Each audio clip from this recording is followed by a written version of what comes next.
The drums of Bokondo had not been beaten in joy since Namondo's disappearance.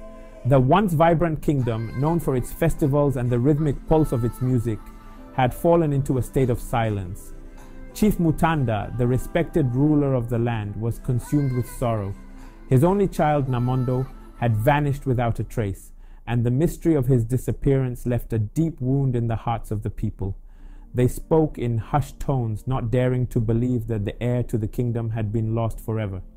It was soon discovered that Namondo had been taken by forces beyond human comprehension. Dark spirits, led by the cunning sorceress Atim Okpoebot, had a hand in his abduction. Whispers of her malevolence echoed through the villages, and many blamed Ekanem Efonko, the stepmother, for aligning herself with such wickedness. Though Mutanda did not want to believe the rumors, the kingdom demanded action. Ekanem was brought to trial, and though the evidence was circumstantial, her connection to Atim could not be ignored. Her life was forfeit until Ekpo Mosufe, the renowned hunter, intervened. Ekpo Mosufe was no ordinary man. Known for his prowess in battle and his unmatched skill as a tracker, he had spent his life protecting the kingdom from the dark forces that roamed the forbidden jungles. He was a man of honor and principle, and when he stood before the council to defend Ekanem, his words carried weight. "I have faced Atim Okpoebot many times," Ekpo said, his deep voice carrying through the royal court. "I know her wicked ways, and I know she is capable of far more treachery than you can imagine, but I do not believe Ekanem is guilty. Her life should not be ended by mere suspicion. We must confront Atim and learn the truth." Mutanda, torn between the will of the people and his own sense of justice, saw wisdom in Ekpo's words. He spared Ekanem's life, but the decision came with a heavy burden. They had to confront Atim, face whatever powers she wielded, and find a way to bring Namondo back. Into the forbidden jungle.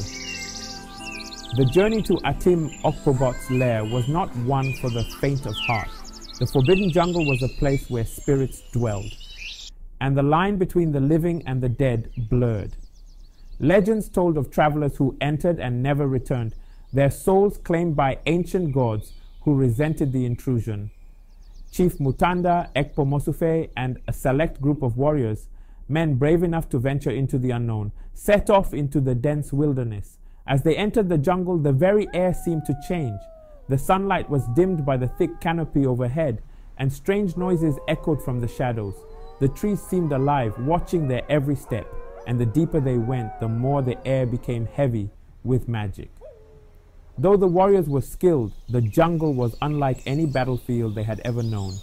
The vines twisted and moved as if alive, and the beasts that prowled the underbrush were not ordinary animals, but creatures of legend, half shadow, half flesh. Ekpo Mosufe guided them with his sharp senses and deep knowledge of the land, but even he felt the weight of the danger surrounding them. After days of travel, they arrived at Atim's lair. It was an eerie clearing where the trees parted, revealing a dark, unnatural cave. The earth itself seemed to pulse with the sorceress's malevolent energy. Atim emerged, her eyes glowing with the power of the spirits she controlled. She did not appear surprised to see them. The bargain Atim Okpoebot greeted them with a cruel smile. "I see you have come for Namondo," she said, her voice echoing with an otherworldly resonance. "But it is not so simple. Anansa, the water deity, holds the boy now, and she does not release what she claims without a sacrifice." The warriors tensed, their hands gripping their weapons, but Mutanda raised a hand to hold them back. "What is your price?" he demanded. Atim's eyes glinted with malice. "I want Ekpo Mosufe. He has defied me for too long. His spirit will serve me well. Give him to me, and I will call upon Anansa to return your son." The air grew still as her words hung heavy in the clearing. Ekpo Mosufe, standing beside Mutanda, remained calm. He had always known that his path would lead him into darkness, but he had not imagined it would end like this. He looked to Mutanda, his friend and leader, and nodded. "If this is the price to bring Namondo home," Ekpo said quietly, "then I accept." Mutanda's heart wrenched with the decision. Ekpo Mosufe was not only a great warrior, but a man of honor, a protector of Bokondo. how could he hand him over to the sorceress? But with his son's life on the line, what choice did he have? After a long, painful silence, Mutanda agreed to Atim's terms.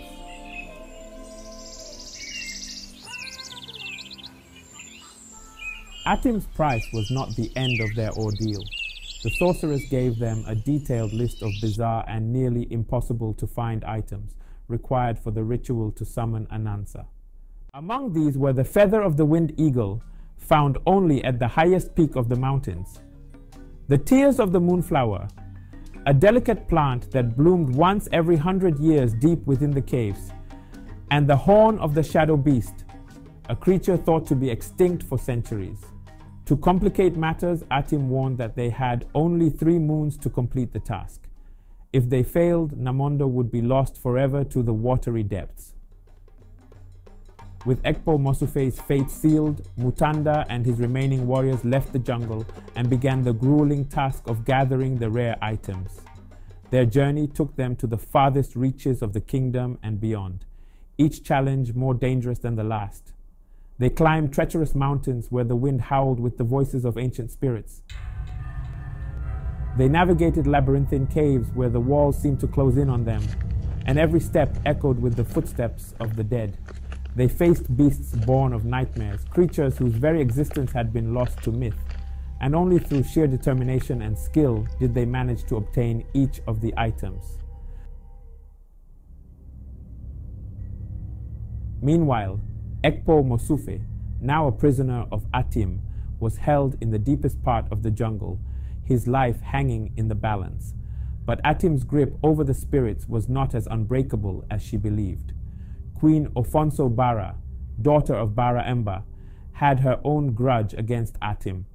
The sorceress had angered the jungle queen by meddling in her affairs, and now Atim was on the run. As Atim fled, her hold over Ekpo weakened. Sensing his moment of opportunity, Ekpo used his cunning and the knowledge of the jungle spirits to free himself. He tracked down the 50 brave men who had been captured earlier on their quest to find Mutanda, and together they battled their way back to Bokondo, defeating the cursed beasts and breaking the traps laid by Atim. The triumphant return of Ekpo Mosufe and the 50 men was greeted with great celebration, but the kingdom remained anxious. Mutanda had not yet returned, and Namondo's fate was still uncertain.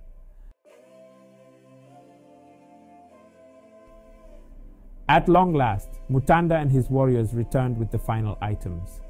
With heavy hearts, they prepared for the ritual that would summon Anansa. The ritual was unlike anything they had ever witnessed, filled with chants that reverberated through the air, causing the ground to tremble and the sky to darken. Anansa, the great water deity, rose from the depths, her form shifting like waves upon the ocean. She was as beautiful as she was terrifying, her voice a chorus of rushing rivers and stormy seas. She demanded the sacrifice that had been promised, but Atim's treachery had not gone unnoticed by the spirits. Before Anansa could claim Ekpo Mosufe, the jungle itself seemed to rise against Atim. The spirits of the land, angered by her constant meddling and greed, turned on her. In a flash of fury, Anansa declared that Atim had broken the sacred laws of the spirits, and with a single gesture, she banished Atim to the depths of the underworld, her power shattered forever. But the deity warned Mutanda that the balance between the human world and the spirit realm must be carefully maintained. Any further transgressions would bring untold calamity upon the kingdom. With Namondo safe and Atim defeated, Mutanda and his warriors returned to Bokondo. The kingdom erupted in celebration, but the ordeal had changed them all. Ekpo Mosufe, though free, carried the weight of the spirit's warning with him, and Mutanda knew that his son's return had come at a great cost. The people of Bokondo rejoiced, but they also remembered. The jungle was not a place to be trifled with, and the spirits were not to be angered. From that day forward, the kingdom honored the spirits with greater reverence, knowing that their favor was both a blessing and a curse. Mutanda had his son back, but the kingdom of Bokondo would never be the same. And thus, the saga of Namondo, Ekpo Mosufe, and the kingdom of Bokondo became a legend, passed down from generation to generation, a tale of bravery, sacrifice, and the unyielding bond between a father and his son.